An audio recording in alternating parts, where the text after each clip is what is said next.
Hey guys, how's it going? Welcome back. So today we're going to give you a first impression review of this Interactive Toys Concepts Blade 600 VES snowmobile. It's an older model from them. Now with a lot of their stuff they have parts for quite a few of their machines.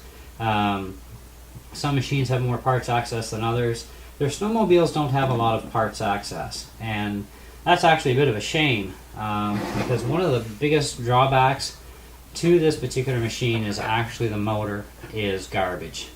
And this is the big heat sink too that it clamps into, and it stops the motor from spinning round and round. It's basically the only mounting system for it when it's into its slot. But it also is supposed to help keep the engine cool. Even with all this thick aluminum, it's not going to be enough to keep this engine cool enough that you can, just go for, one battery after the other.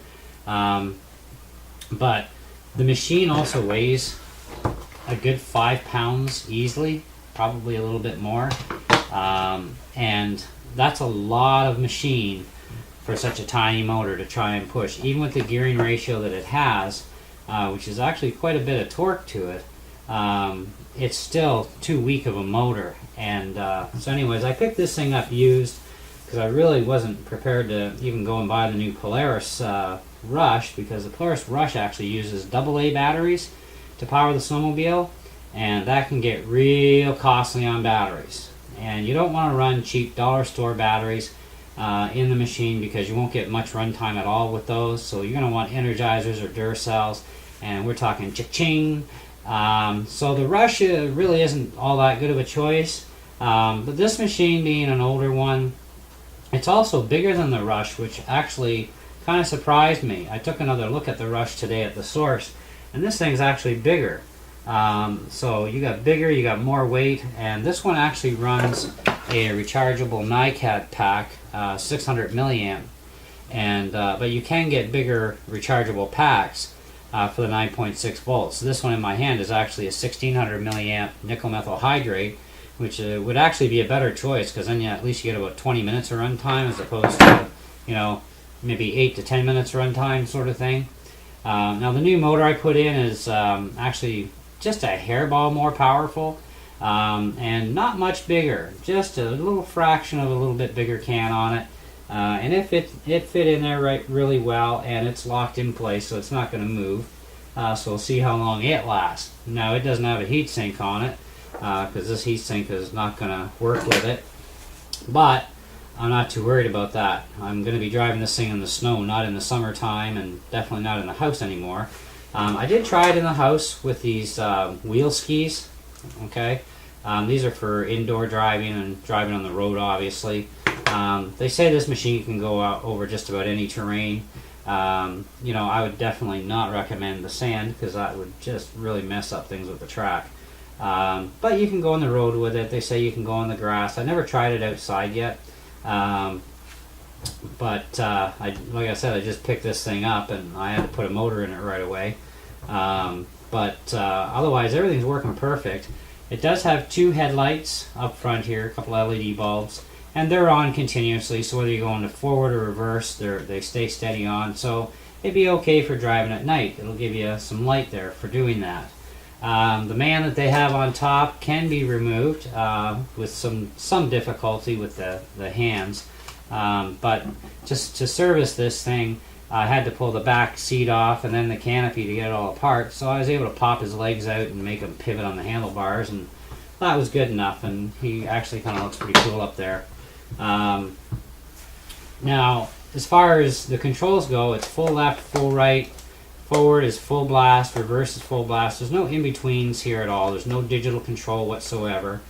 Now, I don't know what this thing costed new, but I know the Polaris Rush from this company, you're looking at $100 at the source. Right now it's on sale for about $70. And really, for what these things are, I mean, I guess for a kid's toy, under $100, so on sale would be a good way to pick it up. But just be aware you're gonna definitely be eating some motors down the road. And that's where the big problem is. the company is not supporting replacement motors as parts that you can order for repair parts. So I don't know how you're going to get a motor other than to try and match something up somewhere. And that's going to be a little tricky because even I couldn't get an exact match for this one. But I'm sure if I look around enough, I'll find one. But I'm thinking I might do a belt drive upgrade on this at a later date anyhow. I've seen a video on YouTube, Night Flyer, I guess is his name. Anyway, he did it to the Rush plus a battery upgrade and totally hobby class today. A lot. But I'm thinking a few of those mods would definitely be in for this one. But as far as stock out of the box goes, overall I'm going to really nail this one down, and we're looking at about a 3 out of 5. Mainly because this is going to have some motors that are going to burn in it. And you know, even at $10 a motor, still, it's a hassle to even get that pinion off. You know, and then put it onto the new motor, and you're only going to get away with that so many times. There's no replacement gear train for this thing, so if any of the 3 gears that are in this one go, you're done. Same as the Rush, there's no replacement gears. They do have replacement tracks for them, and I believe this main unit as well is also replaceable. But what really got me as a real downer on this one too is they're no longer supporting this model. So there is now no parts access for this at all. With the Rush, you can get track, and like I said, possibly this unit. You can get replacement remotes. You can get batteries. They have 2 different snowmobiles. The Rush uses the AA's, and then they also have the other snowmobile that uses the NiCad pack. And you can get a replacement 9.6 600 milliamp NiCad pack from them that'll work in this, because it's the same pack, for about $10. So more batteries, more runtime. You're looking at about 3 hours of runtime with the stock charger with it, or charge time, sorry. So 3 hours of charge time for about, like I said, about 10 minutes at the most play time. With the Polaris Rush, you'd be able to replace this front end, where on this one can't. But I'm actually really quite amazed that because this thing is bigger and heavier than the Rush, they have about the same specs for like playtime and stuff.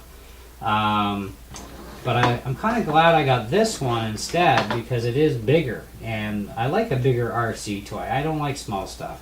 So this is going to probably do a lot better weight-wise in the snow. We're going to have to wait and find out when the snow starts flying, but you know, we'll see how it handles. It does have an actual suspension on the front end here, so it is a workable suspension that's functional. Also functional rear suspension too. Now as far as the battery, where's the battery go? Well, the battery goes in the seat. You just turn the little knob here, lift up, and you can insert your battery through there. Now my battery's fully charged, ready to go, and so I just got to connect the wires when I'm ready. So, and that'll hold a charge for quite a long time before I have to recharge it from just being sitting. Has a cool little rubber flap on the back here too, which is nice. Little blade emblem here. Your power switch is up top underneath the windshield, so it's going to be pretty resistant weather-wise. The track is actually pretty decent on this one.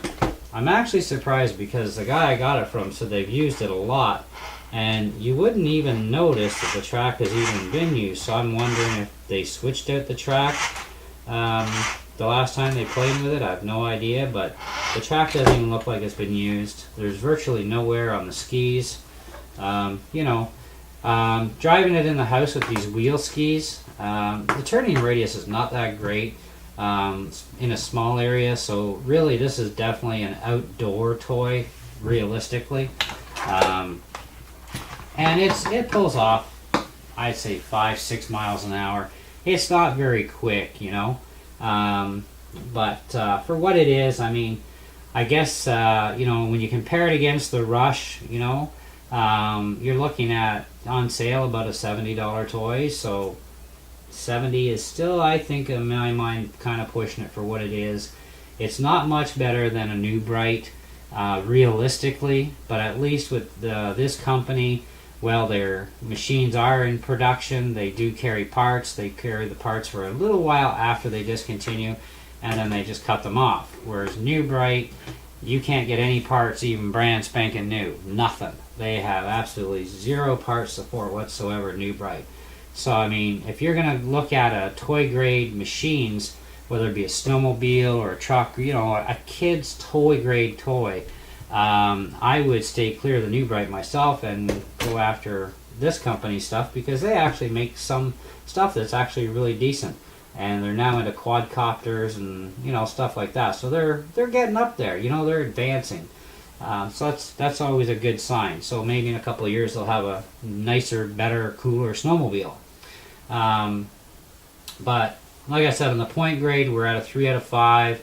I don't have a lot of money tied up in this thing, so to me it's not a huge deal. But you know, to buy this thing brand new, I'm sure it was well over $100, and even then, it's still, you know, even as a ready to run with all the batteries, it's still a little on the pricey side. I think it's a little overpriced when you take into consideration the lack of part support for things that will actually blow, and one of which is, yes, it's definitely your motor.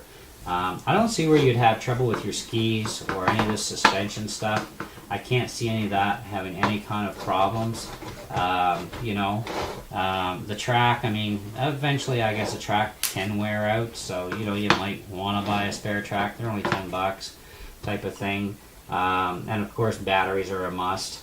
As far as running a LiPo battery in this, because I know someone's going to ask this, well, unless they got a 9.6 volt LiPo battery out there, forget it. I wouldn't try a 3-cell in this one. This little tiny motor, I mean, I've done a 3-cell before in an RC and it did real well, but that was with a much bigger engine. This thing is not going to handle a 3-cell battery. Like when you look at the charged voltage of a 9.6, it actually comes out to a little over 11 volts. And a 3-cell is technically 11.1. It maxes out at 12.6 fully charged. You might get away with it for about 1 or 2 runs, but I really don't even think any of the electronics under the hood are strong enough to withstand a 3-cell in this thing. So I really would advise against it unless you're going to turn it into a hobby grade machine, you know, go with a brushless motor, you know, brushless ESC, and, you know, change everything out. Well, then, okay, do what you want. But otherwise, stick with a, you know, a high capacity nickel methyl hydrate pack for the long play time, or get a couple of the cheap 600 milliamp ones, you know, and you get about 10 minutes of crack and away you go. Because you still got to let it cool down between battery swaps, at least for, well, even for this little motor, I would still go 20-minute cool down time before you slap another battery in and go. Because this sucker is going to get pretty hot. Like I said, it's a little tiny motor pushing a lot of weight, and it's got to push it through all that snow and stuff too, or whatever you're driving through. So that's an awful lot to ask of a small little motor. They could have probably gone with a 500 series motor. It's not like there's no room in there to do it. They could have done it. So anyway, that's about it for this part of the review. When the snow is on the ground, and a decent amount, we'll set up a little track in the yard and you know, put it around the track and put it through some different heights of snow and see how it does, and show you what it's like in actual winter driving, and see what kind of fun factor we really get out of it, if any, you know, because you are full speed ahead all the time and full left, full right turning, so, you know, it's going to have a certain fun factor to it, but, you know, it's going to have a boring aspect as well. Anyways, thanks for watching. If you have any questions or comments, you know, feel free to leave them. And by the way, if anybody does have one of these, because I haven't even found one on YouTube yet, other than my own video I'm doing now, of course, you know, post some information what you know about this machine, and even its age, because I don't even know how old it is, really. You know, they said they've had it for a few years, so God only knows, but I'm kind of curious as even to the age of this thing, and, you know, but I can't find much even Googling information on this particular snowmobile, so who knows. Anyways, thanks again. Catch you on the next video.